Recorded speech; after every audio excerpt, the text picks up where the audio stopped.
Prošlo je više od 10 godina kad sam kupio kutiju travne smjese i na nagradnoj igri dobio trimer. Još se sjećam tog poziva. Mrtav umoran od noćne smjene i u jutarnjim satima zvoni telefon da me obavijeste o nagradi. Trebalo mi je neko vrijeme da shvatim gdje se nalazim, a tek onda o čemu govori čovjek preko telefona. Od kad smo kupili oranicu, trimer je bio jedan od glavnih alata za krčenje korova. Kako se potreba za košnjom povećavala, tako mi je i prijevoz tog trimera postao problem. Zbog njegove veličine sam morao spuštati sjedala u autu i spuštati haubu preko njega, a s obzirom da s nama na polje idu i psi, onda dolazi do problema s mjestom. Kad sam razbio glavu trimera, morao sam voziti cijeli trimer u dućan kako bi mogli isprobati koja glava odgovara na njega. Tu na scenu stupa Garten XL, koji su me kontaktirali i poslali mi besplatno da isprobam njihov trimer 5 u 1 plus 2 odlična bonusa. Ako želite provjeriti o kojem se točnom modelu radi, ostavio sam link u opisu videa. Prvo što sam zapazio je to da je sklupiv, odnosno da ga mogu rastaviti i to će mi biti od velike koristi što će se vidjeti u nastavku videa. U samom paketu se nalazio motorni dio, nastavak sa trimer glavom, 2 nastavka za montažu alata za orezivanje živih ograda, odnosno za motornu pilu, te nastavak za duži dohvat.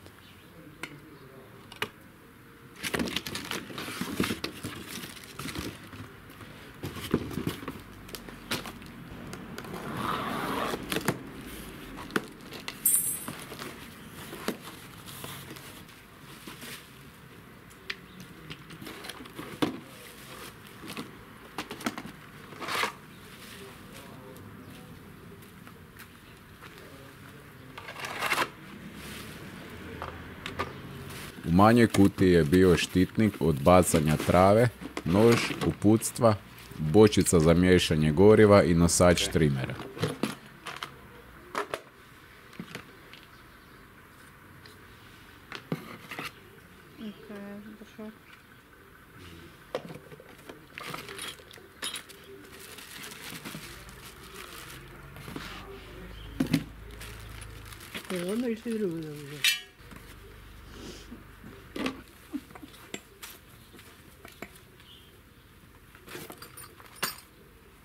Druga kutija sadrži puhač lišća koji će mi odlično doći u uređivanju dvorišta i kod radova sa obradom drva, ali i dio koji je mene najviše razveselio, vodena pumpa.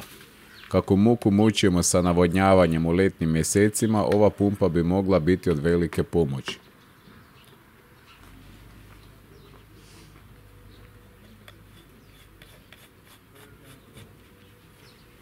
Za razliku od mnogih alata koje sam imao priliku kupiti, gdje su uputstva na hrvatskom bila samo ispisana na par listova upitne kvalitete, ovdje imamo odlično uputstva za svaki dio trimera. Sklapanje je samo po sebi bilo jednostavno, ali svaki dio je odlično dokumentiran u uputstvima.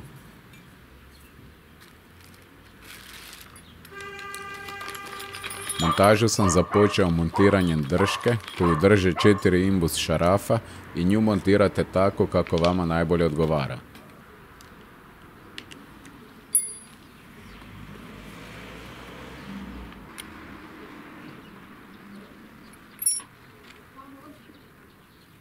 Kod montaže ovog crnog prstena prije glave za trimanje treba obratiti pozornost na položaj rupe. Rupa nam služi za blokadu vrtnje kako bi se pravilno moglo stegnuti, da li glava za košnju ili nož.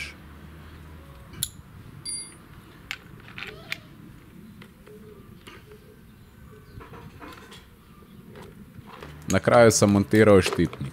Ja obično kosim bez štitnika jer dobijam puno veću preciznost, ali na kraju krajeva dobro dođe za zaštitu od bacanja trave i pogotovo nekog tvrđeg predmeta.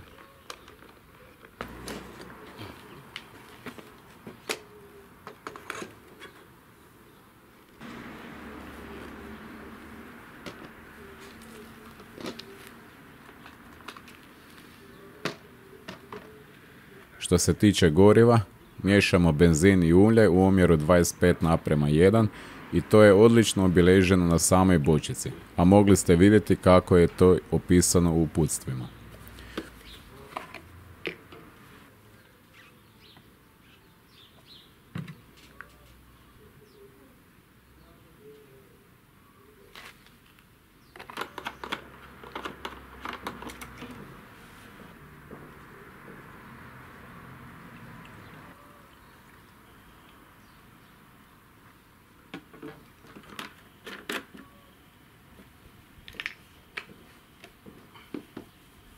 U dvorištu ću napraviti samo test da li trimer radi, a prvi pravi test ćemo napraviti na oranici.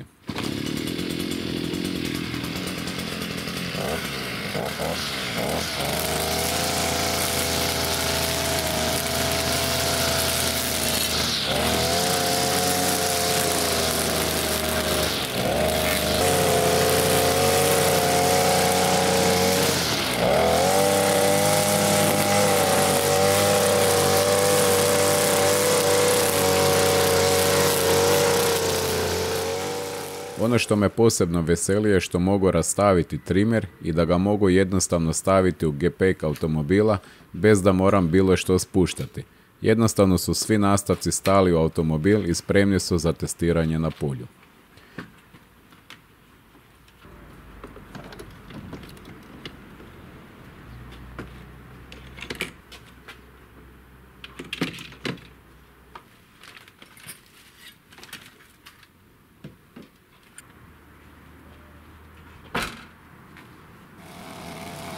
Prvo ćemo napraviti test košnje neke normalne veličine trave koja je malo iznad dometa kosilice.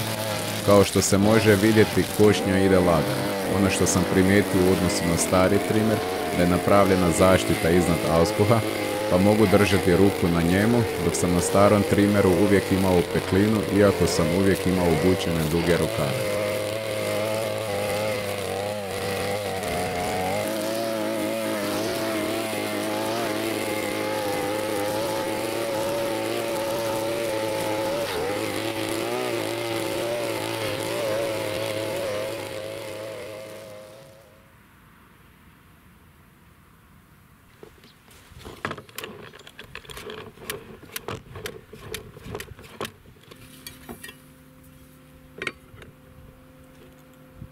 Nakon što smo pokosili travu, vrijeme je za malo teži test. Nožem ćemo kositi travu koja ide preko 1,5 m visine.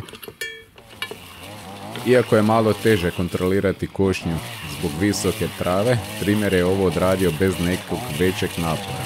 Sam trimer se nije niti malo usporio, a niti se trava omatala oko glave, kako mi se znalo dešavati sa starim trimerom.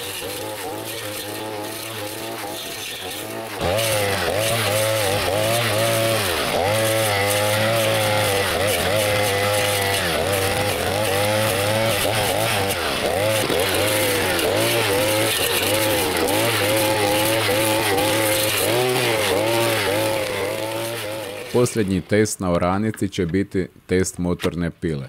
Kao i svaki dio koji smo testirali, montaža je vrlo jednostavna, 2 šarafa, jedan steže alat oko cijevi, dok drugi ulazi u rupu i sprječava njegovo klizanje ili vrtnju. Prije testiranja punimo posudu uljem za podmazivanje lanca i montiramo dodatnu šipku kako bi nam domet bio veći.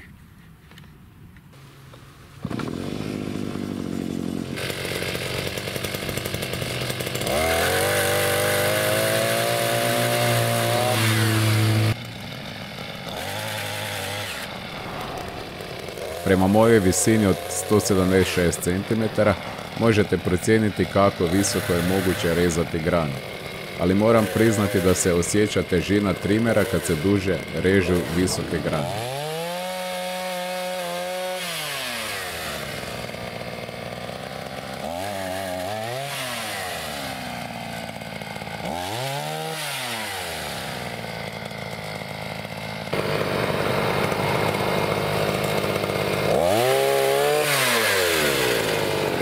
Kod kuće sam isprobao nož za uređivanje živih ograda. Trenutno nisam imao neku veću površinu za rezanje, pa sam isprobao na ovom malom grmu i na drvetu magnolije. Živu ogradu reže bez problema, iako sad iz ovog kuta vidim da sam mogao to napraviti malo ljepše, ali za test oštrine je dovoljno dobro. Što se tiče magnolije, noževi su rezali grane do 2 cm debljine, probao sam na malo debljoj grani i tu je bilo malo problema. Jedva čekam da naraste živa ograda na oranici, tamo će mi ovaj nastavak odlično poslužiti.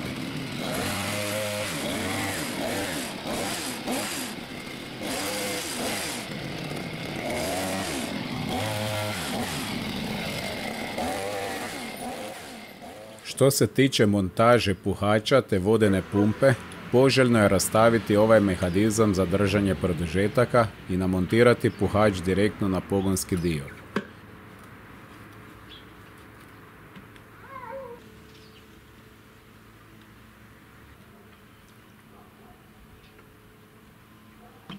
Ali za potrebe snimanja ja sam odlučio montirati puhač na produženu cijev jer to će mi kasnije dobro doći kod testiranja vodene pumpe.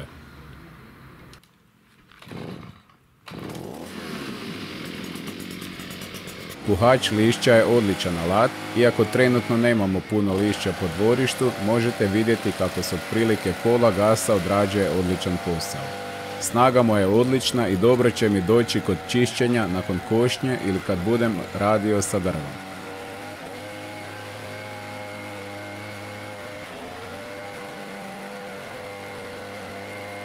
Još jednom hvala Garden XL-u na prilici da testiram ovaj trimer. Ponudu njihovih vrtnih alata možete provjeriti na linku koji sam ostavio ispod u opisu videa.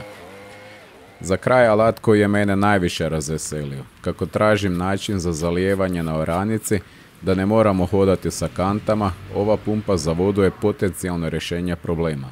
Na dno pumpe se montira sito koje sprječava ulazak lišća i kamenčića u pumpu. Pumpa dolazi sa nastavkom od 1 cola na koji se montira vrtno crijevo. Ali mi smo napravili malu modifikaciju pa smo okrenuli izbacivanje vode prema gore i namontirali smo normalni 3/4 prihvat za vrtno cijevo. Ispod ručice gasa ima jedan šaraf kojim se može kontrolirati maksimalni gas i kad odredimo pritisak koji nam odgovara možemo ga nekom trakom zakočiti i održavati pritisak bez velike potrošnje goriva. Pritisak vode je dovoljno jak za navodnjavanje kap po kap i to će mi biti glavni test na samoj oranici.